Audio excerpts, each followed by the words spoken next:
السلام علیکم جی، میرے دیکھنے والے تمام دوستوں کو میرا پیغام ہے کہ میرے سوشل میڈیا پہ آنے کا جو بھی مقصد تھا وہ میرا اللہ جانتا ہے۔ اگر تو مقصد ریاکاری ہو، ساری عبادت آپ کے منہ پہ دے ماری جائے گی۔ میں نے ایک حدیث پڑھی تھی کہ جس میں ہے کہ عمل بالمعروف کی اتنی اہمیت ہے نا اسلام کے اندر کہ اگر آپ سارے اعمال کرتے ہو، عمل بالمعروف نہیں کرتے نا تو بیڑا غرق کو جانا ہے آپ کا۔ اب میں پوری ذمہ داری سے بات کر رہا ہوں۔ عمل بالمعروف کی باقی اعمال کی مقابلے میں اتنی اہمیت ہے کہ اگر آپ سمندر کے کنارے چلے جائیں اور ایک ریت کا ذرہ اٹھا لیں، ایک ریت کا ذرہ اٹھا لیں اور وہ ایک ریت کا ذرہ تمام اعمال ہیں آپ کے، اور جو تمام ریت سمندر کے کنارے پڑی ہے وہ عمل بالمعروف کا اجر و ثواب ہے۔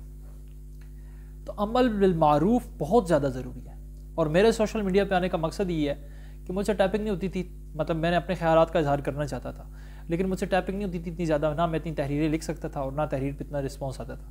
تو میرے یہاں پہ آنے کا مقصد ہی صرف یہ ہے کہ میں عمل بالمعروف کروں اور نہی عن المنکر کروں، نیکی کو حکم دوں اور برائی سے روکوں۔ مطلب یہ نہیں ہے کہ آپ کو اب میں لیکچر دینا شروع کر دوں، درود پڑھا کرو، نماز، مطلب یہ ہے کہ امت کے اندر اتنا بڑا فساد کی ابتدا کہاں سے ہوئی ہے، حقیقت کیا ہے، ریئلٹیز کیا ہیں۔ آپ جو نماز پڑھتے ہیں، جو روزہ رکھتے ہیں، جو وضو کر رہے ہیں، کون سا طریقہ رسول اللہ والا ہے؟ اور میں یقین کریں خدا، میرا مقصد یہ نہیں ہے کہ میں شیعوں کو ٹھیک ثابت کروں، سنیوں کو غلط ثابت کروں، سنیوں کو ٹھیک ثابت کروں، شیعوں کو غلط ثابت کروں۔ میرا مقصد یہ نہیں ہے۔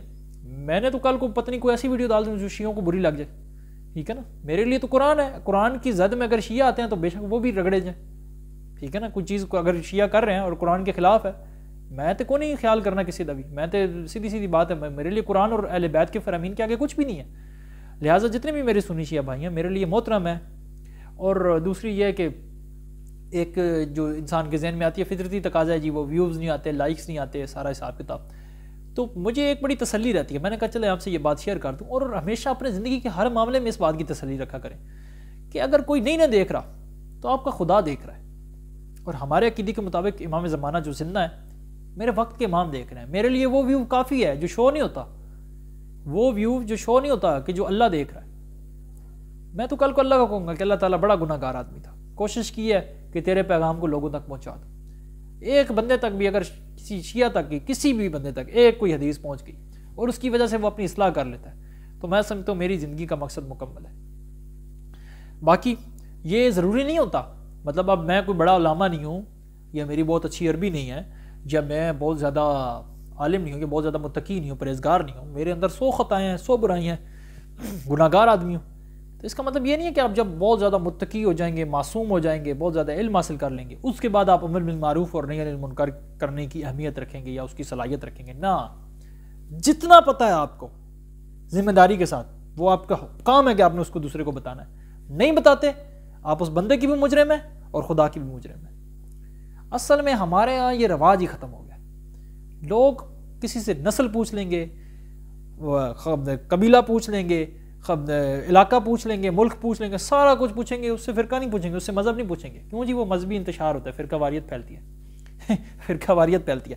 بھائی اس سے فرقہ واریت نہیں پھیلتی، بیٹھیں ایک دوسرے سے ڈسکس کریں، ایک دوسرے کو سمجھائیں، اگر آپ سمجھتے ہیں فلاں بندہ غلط ہے اس کی اصلاح کی کوشش کریں، اخلاق کے دائرے میں رہ کے۔ تو میرے لیے نہ تو شیعہ عزیز ہے نہ تو سنی عزیز ہے اس معاملے میں کہ وہ قرآن و حدیث سے ٹکرائے۔ جو قرآن اور حدیث سے ٹکراتا ہے وہ پھر ٹکرائے۔ اب میں نے تو بخاری بھی پڑھنی ہے، میں نے تو مسلم بھی پڑھنی ہے، میں نے تو اصول کافی بھی پڑھنی ہے۔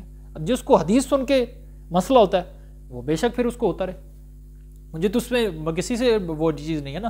اگر میں کسی کے مقدسات کو گالی دیتا ہوں، کسی کے مقدسات کو برا بھلا کہتا ہوں، کسی کی دل آزاری کرتا ہوں، یہ میری غلطی ہے، اس میں اللہ کا بھی مجرم ہوں اور آپ لوگوں کا بھی مجرم ہوں۔ لیکن اگر میں حدیث رسول سناتا ہوں، وہ سن کے کسی کو تکلیف ہوتی ہے تو پھر 100 دفعہ، ٹھیک ہے۔ اور میرا مقصد کسی کو تکلیف دینا نہیں ہے، کیونکہ سچ تلخ ہوتا ہے۔ مجھے جب کافی ساری حقیقتیں پتہ چلی تھیں تو میرے لیے بھی بڑا ان کو تسلیم کرنا مشکل تھا، تلخ تھا، لیکن میں نے ان کو تسلیم کیا، ٹھیک ہے۔